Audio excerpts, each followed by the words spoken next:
University మంచి భవిష్యత్తు కోసం తెలుగు విద్యార్థులు ఇష్టపడే యూనివర్సిటీ.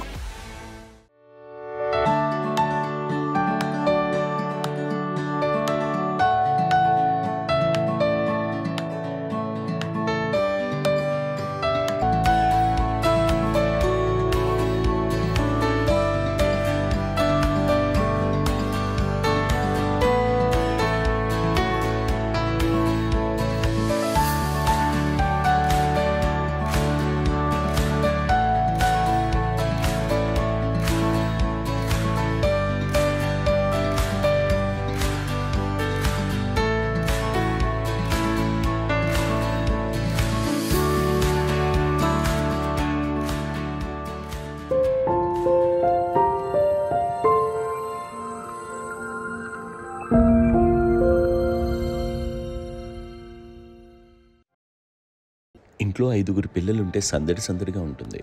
ఈ 5గురు పిల్లల్లో ఎవరు ఎక్కువ అల్లరి చేసేవాళ్ళు?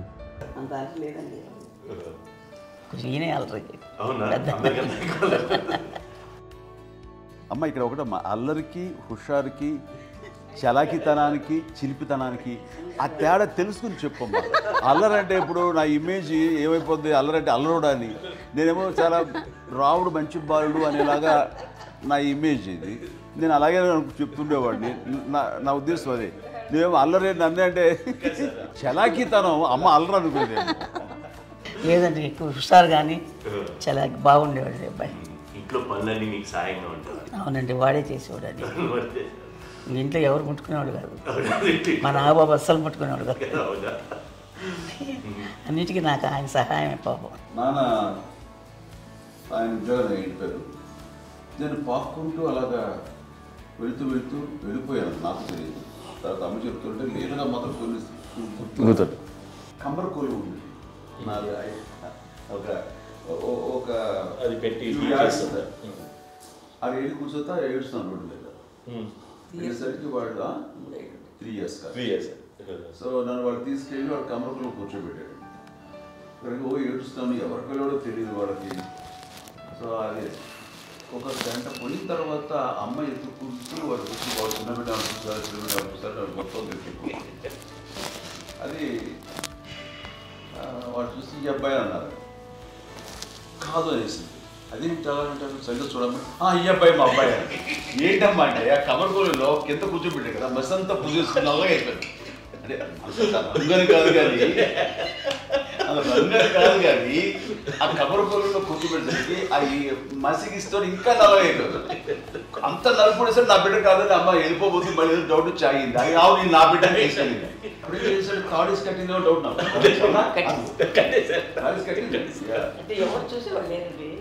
అమ్మేమో అల్లరు అనుకునేదండి, నాకేమో చిన్ననాటి మహాభాగవతంలో కృష్ణుడి క్యారెక్టర్ నేను అనుకుంటాను. ఆయన మహానుభావులు అయ్యే వాళ్ళందరికీ ఆ లక్షణం ఉంటుందేమో వచ్చినప్పుడు. కొన్నిదల కుటుంబ సభ్యులు మంచి రుచులను ఆస్వాదిస్తారని, మంచి భోజనాలని ఆనందిస్తారని అందరికీ తెలుసు. చిన్నప్పుడు వీరి ఆహారపు అలవాట్లు ఎలా ఉండేవి? ఇదేవి ఎగిరేవి ఇవి ఎవ్రీ డే 2 పూట్ల ఉండాలండి. మరి నాగబాబు పాపం ఏముంది, తిన్నట్టు ఇష్టం. మరి అన్ని రకాలుగా నాన్న కోసం చేసి పెడుతుంటే మరి తను అది ఇష్టపడక ఆ తర్వాత లేకపోతే కోపడగా ఎలా ఉంటాడు చెప్పండి. 5గురు పిల్లలు అయినా అమ్మా నాన్నలు కొంతమంది పైనే ఎక్కువ దృష్టి పెడతారు. ఈ 5గురిలో మీరు ఎవరి మీద ఎక్కువ ఫోకస్ పెట్టేవాళ్ళు? కళ్యాణ్ బాబు. వాడంటే బాగా, అంటే వాడు ఏది తినేవాడు కాదు అసలు.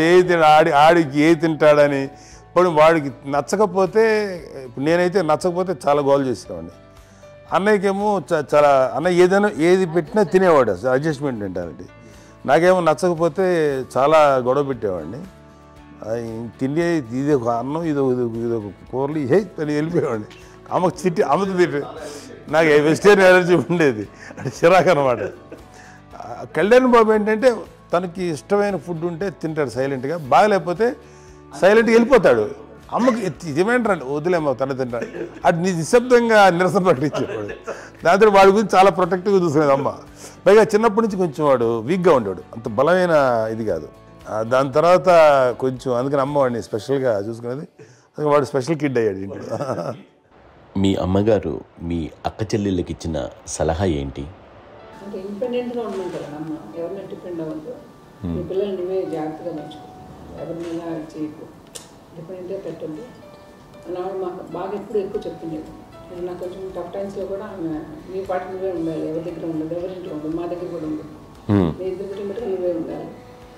అది కష్టం కదండి అట్లా చెప్పడం. చెప్పారు చాలా తక్కువ చెప్పారు, బట్ నాకు అదే ఇచ్చే ధైర్యం.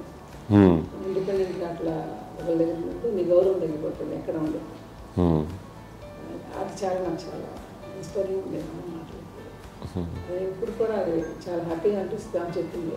అంతే కదా, ఇప్పుడు మనకి ఏదైనా రోగాలు వస్తే ఫేస్ చేస్తాం, దాన్ని బాధలు వస్తుంది మనమే. బట్ తగ్గించేవాళ్ళు కన్సర్న్ చూపించే డాక్టర్స్ ఒట్టుకోలు కింద కింద ఉండొచ్చు, కానీ పోరాడాల్సింది మనమే.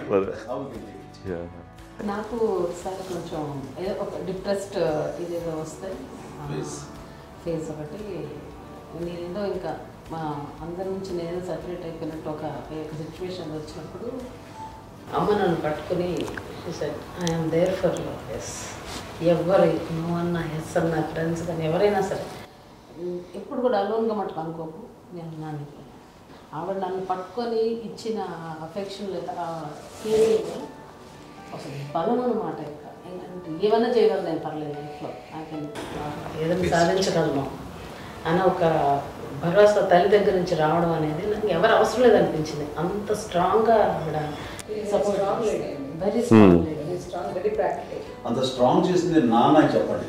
మా పిల్లల విషయంలో మేము కూడా మేబీ అంత స్ట్రాంగ్ కాదేమో, సెన్సిటివ్గా ఉంటాం, కానీ అమ్మ మటుకు చాలా స్ట్రాంగ్గా ఉండి మమ్మల్ని కఠినంగా ఇలాగే ఉండాల్సింది, ఇలా ఉండండి అప్పుడే మీరు నేర్చుకుంటారు.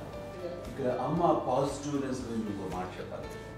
అంటే తన బిడ్డలకే కాదు, ఈ రోజున మా రెండో పాప శ్రీజ కూడా తనకి లైఫ్ చిన్న చిన్న డిస్టర్బెన్స్ వచ్చింది. ఆ టైంలో కూడా తను ఏముందంటే అప్పుడు నాన్నమ్మ దగ్గరికి వెళ్ళాను, తను ఇచ్చిన భరోసా, తను ఇచ్చిన మాట వెళ్ళలేని ధైర్యం వచ్చింది నాకు. నాన్నమ్మ దగ్గర ఎప్పుడు కూర్చోస్తాడు అప్పుడే పాజిటివ్ ఫీలింగ్ వస్తుందని నాతో షేర్ చేసుకుంటాను. తను మాతో చెప్తుంటే అనిపిస్తుంది కరెక్ట్, అమ్మ ఏం పర్లేదమ్మా, లైఫ్ అంటే ఒకరితోనే అయిపోదు, ఆ ఒక్కరి వల్ల వాళ్ళ ఇన్ఫ్లుయెన్స్ తోటో వాళ్ళు మన మీద నియంత్రించడం కానీ మన బాధల్ని వాళ్ళు చేయడం అవుతాం. జస్ట్ నువ్వు నీ గురించి నీ మనసులో ఏదనిపిస్తే నీ గుడ్ ఫీలింగ్ ఏదిస్తుందో ఆ ఫీల్ ప్రకారం వెళ్ళిపోదు. అంటే ఆ జనరేషన్ పీపుల్ ఎక్స్పెక్ట్ చేయం అలా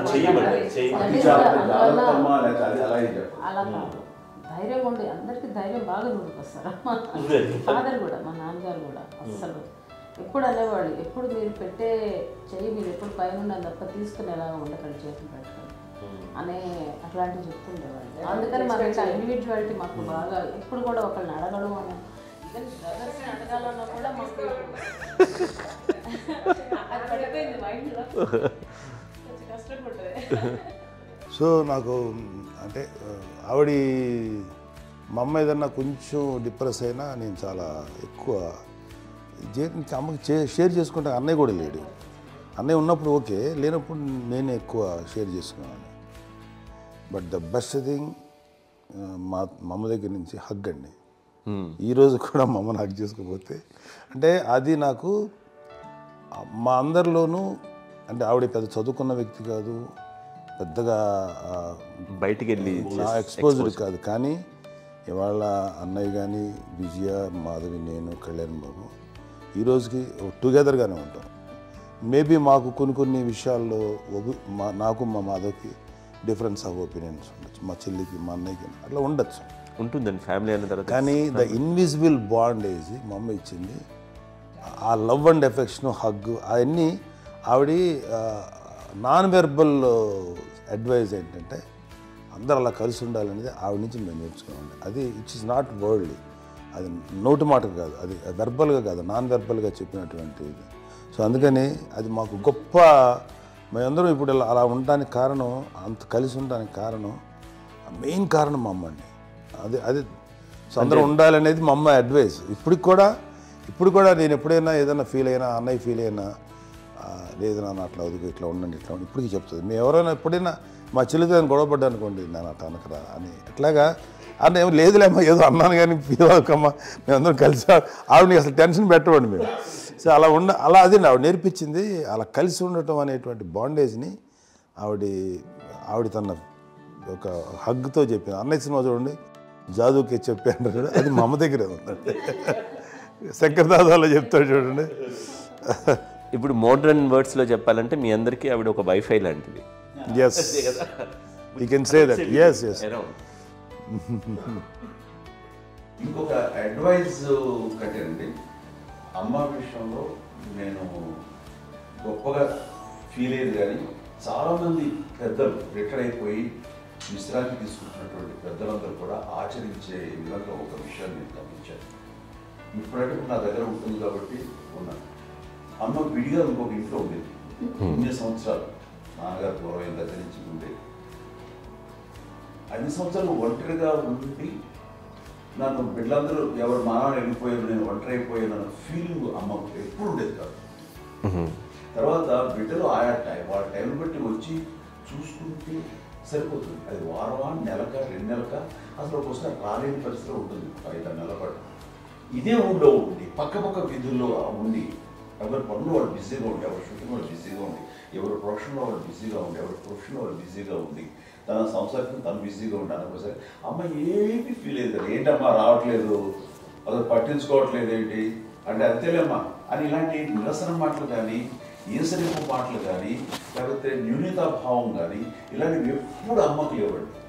వచ్చారు అబ్బాయి ఏం చేసి పెట్టడా చెప్పండి అంటూ చాలా పాజిటివ్ ఉండి ఇప్పటికీ కూడా తను సపరేట్ కిచెన్ మా ఇంట్లో మిగతా ఉంటుంది వేరే కిచెన్. ఎందుకంటే అమ్మకి మోస్ట్ స్ట్రెస్ బస్టర్ వచ్చేసినా లేకపోతే రిలీఫ్ ఏంటంటే తన కిచెన్లో కూర్చొని వండుకు వండి అందరికి పెట్టాం. ఇప్పటికీ కళ్యాణ్ బాబు అక్కడక్కడ తిరిగేసి ఎక్కడో చేసి నిరసన చేసి అన్ని రకాలుగా చేసి వస్తే అమ్మకి చాలా జాలి. ఆడేదో ఇంక మేము గుడ్లా కష్టపడుతున్నాం కానీ ఆడి ఎంతలో వెళ్ళేదో మీకు టీవీలో వాటిలో అది ఎక్కువగా చూపించేసరికి వాడే కష్టపడతారు, మేము కష్టపడలేదు ఫీల్ అమ్మకి. అందులో వాడు రాగానే ఎలా వచ్చావా అని అమ్మ ఎక్కడ కళ్యాణ్ బాబు అంటే ముందు అమ్మలో కానీ ఎక్కడ కళ్యాణ్ బాబు తను ఎక్కడ ఉంటాడు ఏమో ఉంటుంది తెలుసు. అది చూసిన తర్వాత ఎక్కడ తను వాడికి ఇష్టమైన బిర్యానీ అవి చేసి చక్కగా పంపించి అన్నీ చేస్తుంది. అట్లాగా బిడ్డలకి పెట్టడమే తప్ప బిడ్డల నుంచి ఈ వయసులో ఎక్స్పెక్ట్ చేయడం లేకపోగా కొంచెం పట్టించుకోవట్లేదు అనే ఒక న్యూనత భావనలోకి వెళ్ళిపోయి సైకలాజికల్ డిప్రెస్ అయ్యే మదర్ మాత్రం కాదు. ఆ రకంగా మాకందరికీ భరోసా. మేము కూడా పెద్ద అయినా బిడ్డలు వాళ్ళ ప్రవృత్తి ఉద్యోగరీత్యాల వాళ్ళ వృత్తిరీత్యా వాళ్ళు దూరం అయిపోయి మనల్ని చాలా కమ్యూనికేషన్ గ్యాప్ వచ్చినా సరే బిడ్డలు నాకు దూరం అయిపోయి పట్టించుకోవట్లేదు. ఇలాగే చూసావా వెళ్ళి ఎంత ఇదిగా ఉదయ్యేవాళ్ళు గురించి ఇప్పుడు ఏమైపోయాను అని ఇంత కించెం బాధపడలేదు వాళ్ళకి అంటూ నెగిటివ్ సైడ్ ఆలోచించే విధానం లేనే లేదు. అది మా అందరికి ఎంత కంఫర్టబుల్ అంటే అంత అయితే కాదు. ఎంచుకోకపోతే మాధవ చూసుకుని మాధవ లేకపోతే నాగబాబు వెళ్తుంటాడు కడియడం వల్ల మా విజయ్ చూసుకుంటున్నది సరే నాకు కళ్యాణ్ బాబు తను చూసుకుంటాడు. ఇలా ఎవరో కూడా వెళ్తూ ఉంటాం. అమ్మ మాత్రం అది వెరీ గుడ్ హెల్దీ. నేను చాలా మంది తల్లిదండ్రులు చూశాను, వాళ్ళు చాలా ఇబ్బంది పడుతూ ఉంటారు. పట్టించుకోవట్లేదు అర్థం చేసుకోగలము కానీ వాళ్ళు వస్తే బాగుంటుంది కదా అనేది ఉంటుంది. ఫీల్ అవుతారు. అవును, అలాంటి ఫీలింగ్ ఏం లేదు. పైగా బిడ్డలు వస్తే వాళ్ళకి ఏం చేసి పెట్టాలా అనే ఆలోచన. అది వెరీ హెల్దీ. చాలా మంది ఆచరించాల్సిన గొప్ప విషయం. చిన్నప్పుడు అన్ని ఆనందాలేనా, మర్చిపోలేని దుఃఖాలు కూడా ఏవైనా ఉన్నాయా? అమ్మ చెప్పాలంటే ఓపికకి, గృహిణిగా తన బాధ్యతలు నిర్వర్తించడానికి అండ్ అన్ని రకాలుగా టేకింగ్ కేర్. దీనికి ఒక మంచి ఉదాహరణ నేను చెప్పగలను. అది తలుచుకున్నప్పుడు నాకు చాలా ఉద్యోగంగా ఉంటుంది, నాకు చాలా ఖండితలు వచ్చేస్తుంది. అమ్మకి మేము 5 బిడ్డలు అండ్ పురిట్లోనూ 1 year పెరుగో 2.5 years పెరుగో 3 బిడ్డలు చనిపోయారు. నాకు గుర్తెరిగి పొన్నూరులో నేను 6th class చదువుతున్నాను. అప్పుడు రమణ అనే ఒక అమ్మాయికి 2 years. రమణ అంటే మా ముగ్గురికి కంటే పెద్దది, మా కంటే పెద్దది, కళ్యాణ్ బాబు కంటే పెద్దది, మాకంటే మధ్యలో పిల్ల. తనకి అప్పట్లో మా నాన్నగారు ఉద్యోగరీత్యా క్యాంపుకి వెళ్ళిపోతుండేవారు. ఏమి ఉంటుంది నాన్న చెప్పాలంటే ఫుడ్లో కష్టపడేవారు. ఇంకా నాన్న చెప్పినట్టు నాగబాబు చెప్పినట్టు. కానీ ఇంటి బాధ్యత, ఇంటి పనులు, రోగాలు వచ్చిన రుచులు వచ్చిన హాస్పిటల్కి తీసుకెళ్ళాలట ఏదైనా సరే అమ్మే పడేది. ఆ శ్రమ తీసుకున్న టైంలో అమ్మకి అసిస్టెంట్కి నేను సహాయపడుతుండేవాడు ఉండేవాడు. అమ్మ నాకు ఫ్రెండ్స్ ఆడుకోవడం అలా నిజంగా ఎప్పుడు నాకు గుర్తేది నాకు తెలియదు. ఫ్రెండ్స్తో తిరగడం అని సేపు అమ్మ పట్ల ఉండేవాడు. అలాంటి నేను పిల్లకి బ్రెయిన్ ఫ్యూర్ వచ్చింది. ప్రభుత్వ ఆసుపత్రి పొన్నూరులో ఆ పిల్లని చేర్పించినప్పుడు 2-3 days అయిన తర్వాత ఒక బ్యాడ్ న్యూస్ వినాల్సి వచ్చింది. తెల్లరికి కాన్షియస్ పోయింది. ఏం చేయాలో తెలియదు. అమ్మ వయసు చిన్నదే. ఇద్దరు తీసుకుని ఆ బిడ్డని ఒళ్ళో పెట్టుకుని శవాన్ని డెడ్ బాడీని రిక్షాలో ఇంటికి వెళ్ళాలి. ఇప్పటికీ నాకు గుర్తు ఆ విజువల్స్. అని నాన్నకి తెలియదు ఏ విషయం. నాన్న ఎప్పుడు వస్తారో తెలియదు, ఎలా కమ్యూనికేట్ చేయాలో తెలియదు.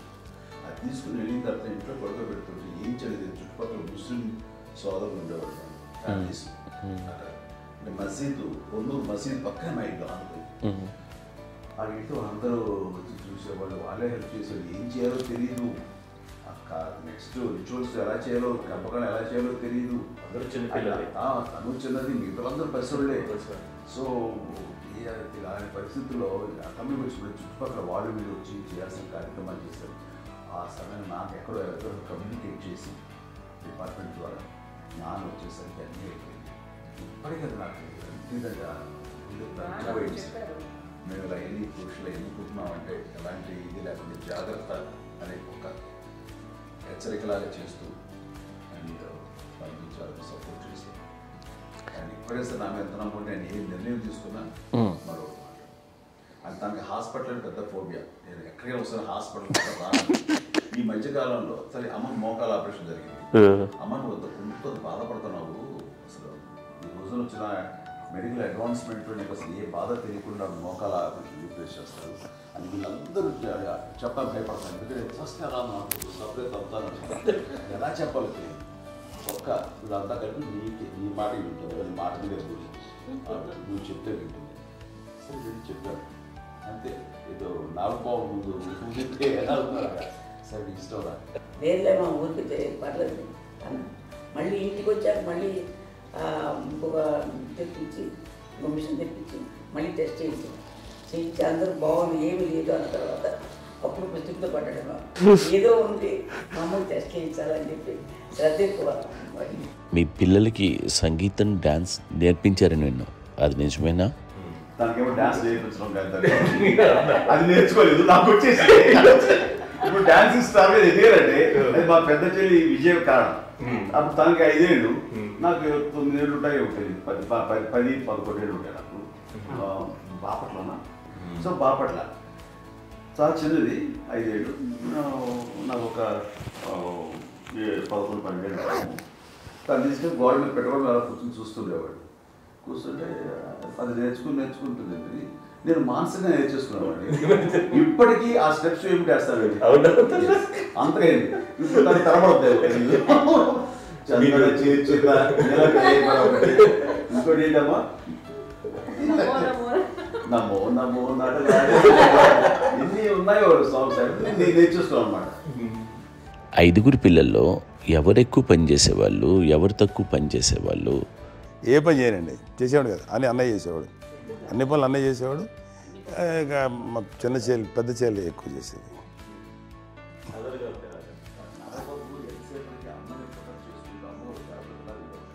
అదే అబద్ధం అండి. అది అన్నయ్య నన్ను గౌరవంగా మాట్లాడుతున్నాడు కానీ అన్నయ్య అవుట్ ఆఫ్ ప్రొటెక్షన్ మాట్లాడుతున్నాడు కానీ అవుట్ ఆఫ్ మాట్లాడుతున్నాడు కానీ అసలు ఎప్పుడు ఏ పని చేయలే. లేదు నిజం ప్రామిస్ అండి, ఏ పని చేసేవాడు కాదు. మా ఇద్దరికి మధ్యలో పాపం అన్నయ్య చాలా పని చేసేవాడు.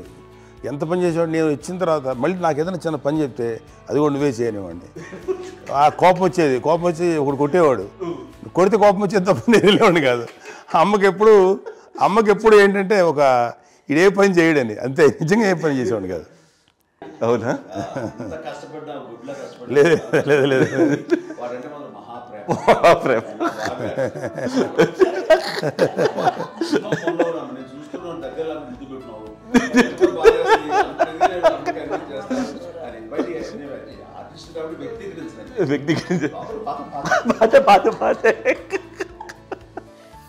చిన్నది కాబట్టి చివరిది కాబట్టి తనంటే బుద్ధండి. నేను పెద్దోడు కాబట్టి నేను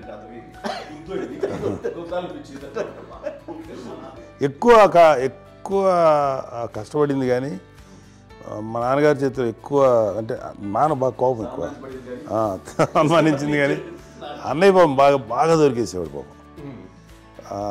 ఒకసారి అంటే మరి మాకే అనిపి ఏంటి ఇంత దారుణంగా ఉంది నాన్న మీద కోపం వచ్చేది నాకు. నాన్న మీద కోపం వచ్చేది, వాళ్ళని చూసి బాధ అనిపించేది. అమ్మాయి ఏమనేది కాదు. సరే అయినా సరే ఎప్పుడు కూడా పోనీ అంది చేసినా మళ్ళీ తను హైపర్ యాక్టివ్ అన్నయ్య. ఫుల్ ఇప్పటికీ ఉన్నాడు. ఇప్పుడు ఈ రోజు కూడా అదే అన్నయ్య, సేమ్ హైపర్ యాక్టివ్. యూజువల్గా పెద్ద కొడుకు కొంచెం అంటే సూపర్గా ఒక నిదానంగా ఉంటాడు అంటారు. బట్ అన్నయ్య దానికి జస్ట్ ఆపోజిట్. యూజువల్గా ఆఖరి పిల్లలు హైపర్ యాక్టివ్ ఉంటారు, అన్నయ్య పుట్టడమే భయంకరమైన హైపర్ యాక్టివ్. ఒకప్పుడు అమ్మాయిల్ని ఎక్కువగా బయటికి పంపించేవాళ్ళు కాదు, అబ్బాయిల మీద కూడా అనేక ఆంక్షలు ఉంటూ ఉండేవి. మీ పిల్లల్ని అలా ఆంక్షల మధ్య పెంచారా, లేకపోతే పూర్తి స్వేచ్ఛనిచ్చారా? అంటే మాకు మా నాన్నగారు కానీ మా అమ్మగారు కానీ మాకన్నా చాలా బ్రాడ్ మైండ్ ఉన్న వ్యక్తులండి. ఎందుకంటే పిల్లలు ఎక్కడన్నా బయటకు వెళ్తే ఇప్పుడు మేమైతే భయపడిపోతాం. మా విజయ్ కానీ మా చిన్న చెల్లి అన్నయ్య నేను అందరం కూడా ఇవాళ ఉన్న పరిస్థితిలో వాళ్ళు ఎప్పుడు భయపడేవాళ్ళు కాదండి. ఎక్కడికి వెళ్తాను నీళ్ళని ఇచ్చేవాళ్ళు, లేట్ అయినా అసలు ఏమనేవాళ్ళు కాదు. లేకపోతే ఏదైనా మోటార్ బైక్లు వేసుకున్నాం, లేకపోతే కారులో ఎట్లా పడితే ఎట్లయినా సరే ఏమనేవాళ్ళు కాదు. వాళ్ళు తెలియకుండానే మాకు ఒక ఫ్రీడమ్ ఇచ్చారండి. సో దట్ అదే ఆ ఫ్రీడంలో భాగమే అన్నయ్య కానీ ఇండస్ట్రీకి వెళ్ళాలంటే కూడా ఒక వ్యక్తి ఒక కొడుకు ఒక గొప్ప కెరీర్ని పర్సూ చేసుకుంటూ వెళ్తున్నప్పుడు నాన్నగాని అమ్మగానే ఓపెన్ మైండ్ తోటి అసలు నువ్వు వెళ్ళినా ఎంతకాలం వెళ్తావచ్చు, నువ్వు ప్రయత్నించని చెప్పి అలా వదిలేశారండి.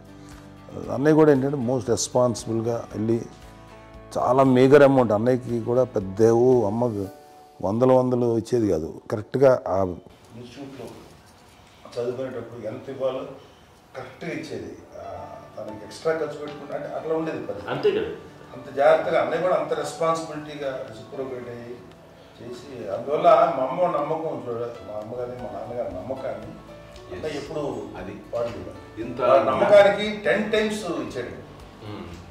ఏ వయసెస్ వైపు కానీ ఏ అలవాట్ల వైపు కానీ ఎందులో ఇండల్జ్ అవ్వకుండా నాకు నేనుగా నియంత్రించుకుంటూ సరైన మార్గంలో వెళ్ళేలాగా నాకు వెళ్ళడానికి లోపల ఆ స్ట్రాంగ్ థాట్ అడగగానే వాళ్ళు రెసిస్ట్ చేస్తే ఇచ్చారని ఆపేశారు అని ఏదో చిన్న రిలక్టెంట్ ఫీలింగ్ ఉంటుంది. వాళ్ళ మీద చిన్న కోపం నిరసన ఉండేది. వాళ్ళు అలా లేకపోవడానికి వాళ్ళు వెంటనే అడిగిన వెంటనే జాగ్రత్త అనే నిర్ణయం నీది, కానీ జాగ్రత్త అని హెచ్చరిక చేయడంతో నాకు మరింత బాధ్యత తిరిగి గుర్తు తిరిగి నేను నడుచుకుంటూ వెళ్ళాను. కాబట్టి అది నాకు ప్లస్ అయింది వాళ్ళ దగ్గర. అంటే మదర్ అంటే తల్లి అనే కాదు, మదర్ ఫిగర్ ఎవరిచ్చినా సరే అది నానైనా తల్లితో సమానం అనుకుంటాను. నాకు చెప్పినట్లుగా అట్లాగా అలిసిపోయి వచ్చిన నాకు కాళ్ళు నొక్కుతుంటే నాకు భయం వేసేసేది. ఆ తర్వాత పడుకో గలవాయించేవాడు, అది కూడా కోపం. అంటే ఉదాహరణ అంటే మళ్ళీ అదే నాకు తిడతారు, ఎందుకు కాదు పడుకుని ఎక్కడ నిద్ర వస్తాయండి నాన్న అంటే. సో ఆ రకంగా నాన్న తన ప్రేమను చూపిస్తుంటాను. ఆ తర్వాత గోండా టైంలో కూడాను నేను ట్రైన్ కింద వెళ్తుంటే నాన్న అక్కడే ఉన్నారు, రాజమండ్రి దగ్గర ప్రాంతంలో. ఆయన చాలా కోపం చేస్తుంది, ఇలాంటి చేస్తుంటావు నువ్వు, ఏదైనా అయితే ఏంటి అది చెప్పి. ఏం పర్లేదన్నా ఏమవుతుందో అన్ని రకాల సేఫ్టీ అన్ని రకాల జాగ్రత్త చూసుకున్నాం. ఈ రోజు ఉన్నది సేఫ్టీ అప్పుడు లేదు. అయినా సరే రేపు పొద్దున నీ కొడుకులు ఇలాంటి పరిస్థితులు నీకు తెలిసి వస్తారు అప్పుడు అనేవాడు. ఎన్నిసార్లు ఆ మాట అనేవాడు. నాకు నిజంగానే మగధీర టైంలో గుర్ర వ్యక్తిని ఆ రోడ్డు మీద పడిపోయేది అని అన్నప్పుడు ఆ ఫస్ట్ టైం ఆ ఫీలింగ్ కలిగింది. అలాగే పీటర్ హెయిన్స్ అనేవాడు ఫస్ట్ మగధీరలో జంప్ చేస్తారు, మోటార్ బైక్ జంప్ చేసినప్పుడు ట్రైల్లో పీటర్ హెయిన్స్ అంత హైట్ నుంచి 20 feet 25 feet హైట్ నుంచి పడిపోయి మొత్తాన్ని బోన్స్ ఇరగొట్టుకుని వాడు 7 నెలల పాటు వాడు ఇరప్పుడు హాస్పిటలైజ్డ్. అది వీడైతే ఏమో తలుచుకుని భయం వేసేసేది. అప్పుడు నాన్న గుర్తుకు వచ్చేవాడు, ఓహో వాళ్ళ టెన్షన్ ఇంతే లేదు, మనకి మన కొడుకు వస్తే తెలియదు ఈ మాట నాన్న ఎప్పుడు అన్నారని అనిపిస్తుంది. Sweet memories. అత్త కోడళ్ళ మధ్య అనుబంధం ఎలా ఉంటుంది? సురేఖ్ గారితో మీకున్న అనుబంధం గురించి చెప్తారా? మాకండి కోడలు కాదు, నా కూతురండి. అంత బాగుంటాం మేమిద్దరం కూడా.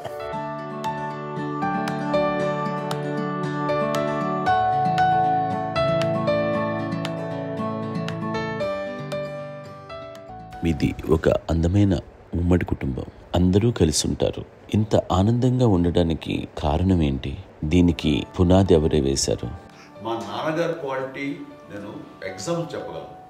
అమ్మ వాళ్ళ ఇంట్లో పెద్దది, వాళ్ళ నాన్నగారు అంటే మా తాతయ్య గారు ప్రొహిబిషన్ డిపార్ట్మెంట్లో సిఐగా ఎస్ఐగాను చేశారు. ఏదో అమ్మ ఇన్స్పెక్టర్ సిఏ సీఏ చేసి ఆయన కాలం చెందారు. చాలా ఎర్లీగా 48 years చచ్చిపోయారు.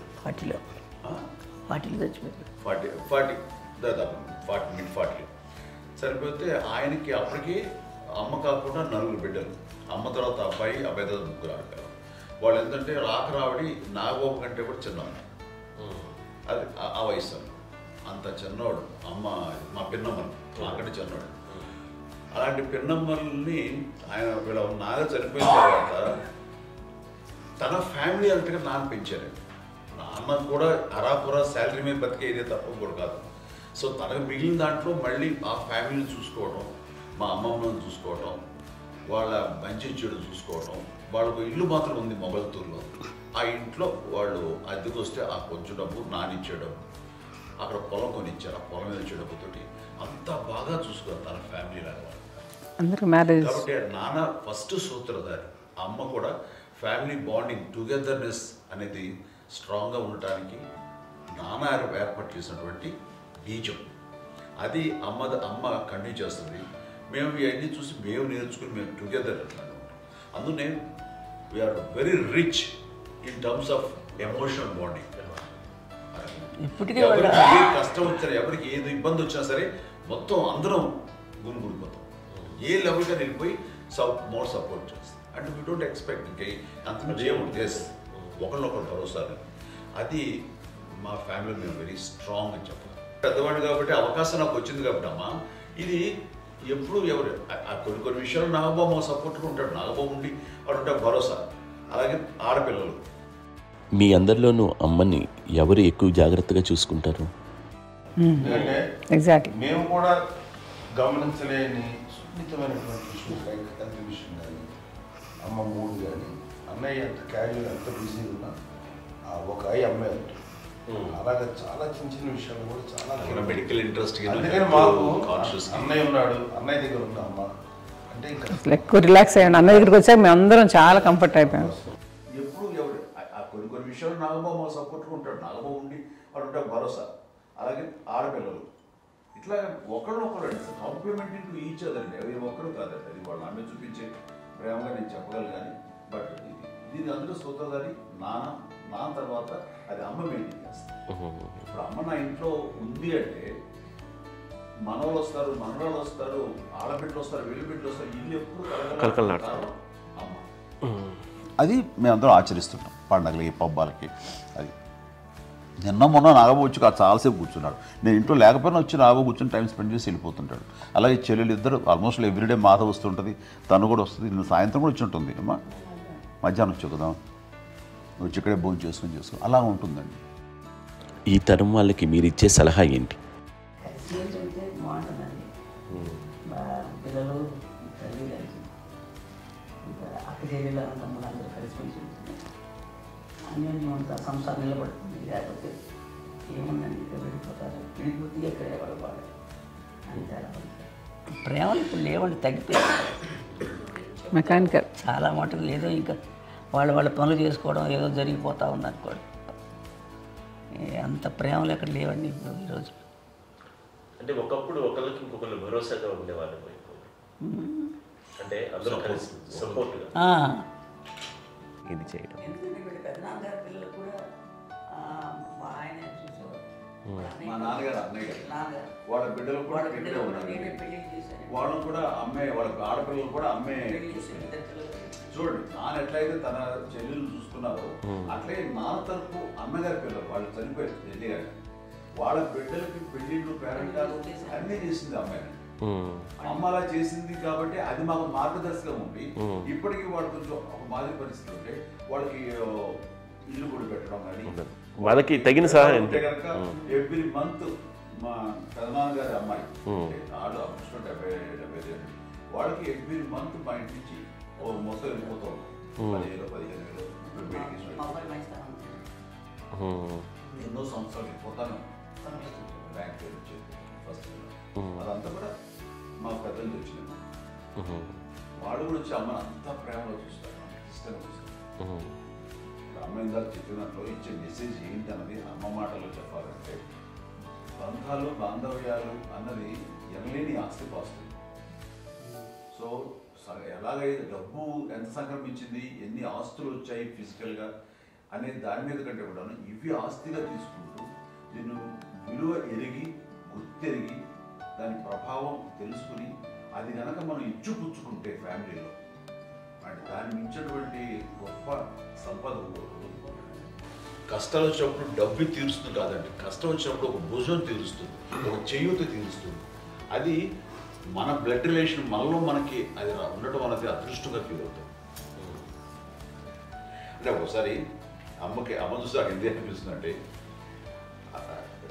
అది ఎవరి ద్వారా సంక్రమించడానికి తన ఆ చెట్టు కొమ్మగా కాబట్టి ఆ చెట్టుకే మనం ఆపాదించాలి. ఎక్కడో మామూలుగా ఉండాల్సిన వాడు ఈ రోజున ఈ స్థితిలో ఉన్నాము, ఇంతమందికి లైఫ్ రావటానికి దోహదపడ్డాము, ఇంతమంది కలిసికట్టుగా ఉండడానికి ఇదైంది. అమ్మని చూస్తుంటే నాకు ఏమనిపిస్తుందంటే అబ్బాయి ఇలాంటి జన్మం మనకు ఎవరికైనా ఉంటుందా? ఇంతమంది మనుషుల చేత కొలవబడేవాడు, ఆరాధింపబడేవాడు, అభిమానించబడేవాడు, ఇంతమంది నా వంశమా, నా సంపద అని అమ్మ ఫీల్ అంత గొప్ప ఫీలింగ్ ఎవరికి ఉంటుంది? మా చెల్లెలు కూడా వస్తుందని అనుకోవట్లేదు, సూర్య కూడా ఉంటుందని నేను అనుకోవట్లేదు. అలాంటి గొప్పగా ఇది. అండ్ ఆ రకంగా షీఈస్ వెరీ చాలా గొప్ప జన్మ. అమ్మకి చిన్న మానసికంగా చిన్న ఏదో ఒక డిప్రెషన్ అది వచ్చింది.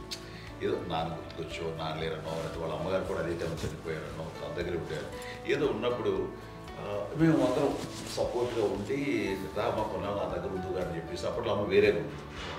ఉన్నప్పుడు ఒకటే మాట అమ్మ, నీలాంటి గర్భం అంటే అంజనమదే గర్భం అని బయట ఎన్నోసార్లు నా ఫ్రెండ్స్ కానివ్వండి, బయట కానివ్వండి, కొన్ని సందర్భాల్లో మీటింగ్లో కానివ్వండి, స్పీచెస్లో కానీ అన్నవాళ్ళు ఎంతోమంది అన్నారు. వాళ్ళ మాట అంటే రీజన్ తెలుసా నీకు? కోటాను కోటల్లో ఎంతమంది తల్లులకు నీకు వచ్చిన అదృష్టం, నీకు లభించినటువంటి గౌరవం ఎవరు లభిస్తున్నాం? బిడ్డలు ఎంతోమంది చేత కొనియాడబడుతున్నారు, ఎంతోమందికి సహాయపడుతూ ఆ రకంగా వాళ్ళందరి యొక్క ఆశీస్సులు పొందుతున్నారు. కానీ ఎంతోమందికి నిరంతరం హెల్ప్ చేస్తూ వాళ్ళ ఇది చూసుకుంటున్నారు. అవి ఆ భగవంతుడు మీరు చేస్తున్న పూజలో ఉన్న ఆ భగవంతుడు మన నెక్స్ట్ తరాలకు కూడా మనకి ఇలాంటిది వారసత్వంగా ఇస్తూ అదే రకంగా కొనసాగించేలాగా మాకు అదృష్టాన్ని ఇచ్చారు. ఇంతమంది ఎవరు మీ నుంచి వచ్చిన వాళ్ళే, మీరు నీ ఎంత గొప్ప గర్భం, ఎంత గొప్ప జన్మ నీది. అలాంటిది నువ్వు ఇలా అవటమేంటి? ఎంతసేపు ఇది హై లెవెల్లో ఉండాలి నీ ఫీలింగ్స్గా నువ్వు కానీ. అంతే నువ్వు ఇలాగా కుంగిపోవడం ఏంటమ్మా అని చెప్పినప్పుడు నిజమే కదా, నేను అవటం ఇది నీది కాదు నాది కాదు, నువ్వు నమ్ముకున్న భగవంతుడు నీకు ఇచ్చింది అనుకుంటావు కదా. నువ్వు ఆ భగవంతుడి కృతజ్ఞత తీర్చుకోలేక ప్రతిరోజు ఆయన ధ్యానించు, ఆయన పూజలో ఉండు, నీకు ఆయనే ధైర్యం ఇస్తాడు. అంతేగాని నువ్వు నెగిటివ్ సైడ్ ఆలోచించుకోమ్మా. మా అందరికీ పాజిటివ్నెస్ ప్రివైల్ చేసిన దానివి, ఇచ్చిన దానివి, అందించిన దానివి. అలాంటి నువ్వు నెగిటివ్ వైపు వెళ్ళిపోకూడదు అంటే అంతే. మళ్ళీ అటుపక్క ఎప్పుడు గెలలేదు. ఆంజనేయ స్వామి భక్తి ఆయనలో ప్రవేశపెట్టి చెప్పాలంటే ఆయనకి నేనే నేను నమ్మిన దేవుడు ఇంట్లో నేనే ఇంట్రడ్యూస్ చేశాను. నానంత ప్రగాఢంగా నమ్మి ఆయన దానివల్ల లబ్ధి పొందారు. ఆయన అందులో మమ్మల్ని మించిపోయిన స్టేజ్కి వెళ్ళిపోయారు. ఆయనతోటి ఆంజనేయ స్వామితో ఇంటరాక్ట్ అవుతూ అట్లా ఆయన నమ్ముకుంటుంది. ఆయన నానంటారు అంతా నా గురువు, నా పెద్ద కొడుకే, పెద్దోడే.